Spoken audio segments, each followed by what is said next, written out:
La ville de Kon To dans le delta du Mekong, au Vietnam, a servi de cadre les 23 et 24 janvier dernier à la réunion du comité exécutif de l'Assemblée parlementaire de la francophonie. Au cours de la réunion du bureau présidé par le Camerounais Hilarion Etong, les parlementaires francophones ont planché sur plusieurs points, au nombre desquels le débat politique sur le rôle de la francophonie face au bouleversement de l'ordre mondial, l'examen des situations politiques complexes dans l'espace francophone, l'adoption du programme de coopération parlementaire 2025, l'adoption du plan d'action du cadre stratégique 2023-2030, les travaux des réseaux ainsi que les rapports des délégués régionaux. Occasion propice pour le premier vice-président du réseau des jeunes parlementaires francophones, Yves Fortuné Mundelengolo et Ouroussia, de mettre sous les projecteurs les principales activités de ce réseau au cours de l'année 2024 ainsi que les perspectives de l'année 2025.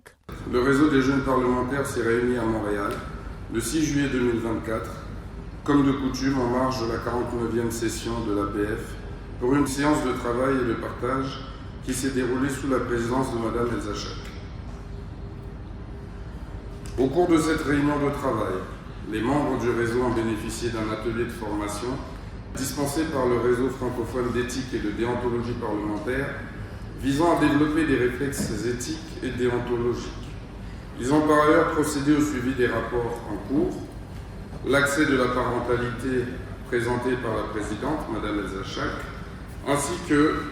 l'employabilité et la jeunesse présentée par la deuxième vice-présidente, Mme Madoua Nika Cadet,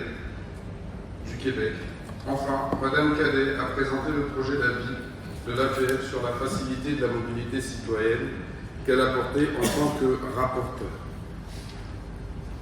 En effet, pour le réseau des jeunes parlementaires de l'APF, le deuxième semestre de l'année 2024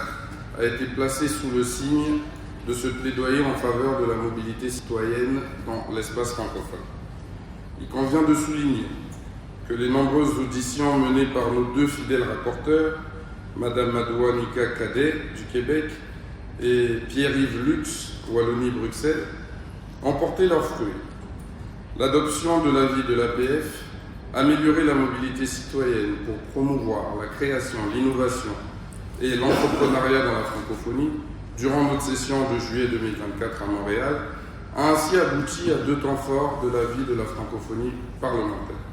Ce fut tout d'abord l'organisation par l'APF d'un symposium sur la mobilité citoyenne, assurant une large diffusion et un rayonnement à la doctrine de l'APF. Ensuite, la présentation de l'avis de l'APF lors du sommet de Villers-Cotterêts par notre président, M. Hilarion Etong.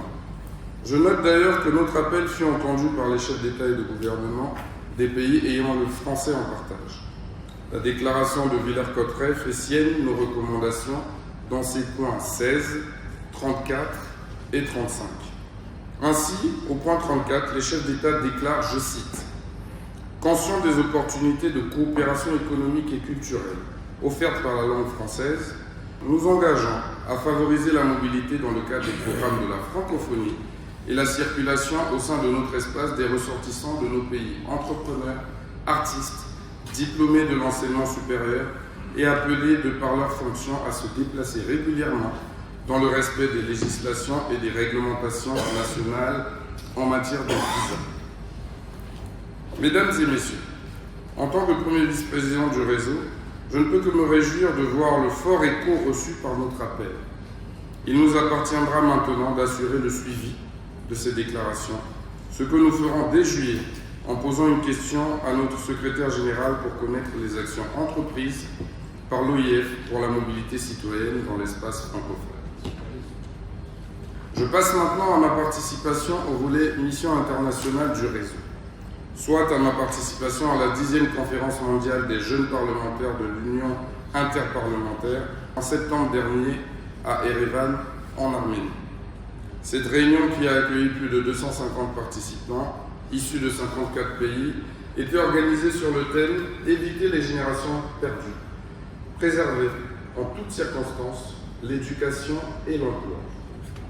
Portant la voix du Congo à ses assises, le député Yves Mundelengolo Ehurossia a exprimé la proposition des deux chambres du Parlement congolais de recevoir à Brazzaville en avril prochain la conférence des présidents de la zone Afrique, proposition acceptée par le bureau. Notons que la 50e session de l'Assemblée parlementaire de la francophonie se tiendra à Paris en France en juillet prochain, de même que la réunion du bureau.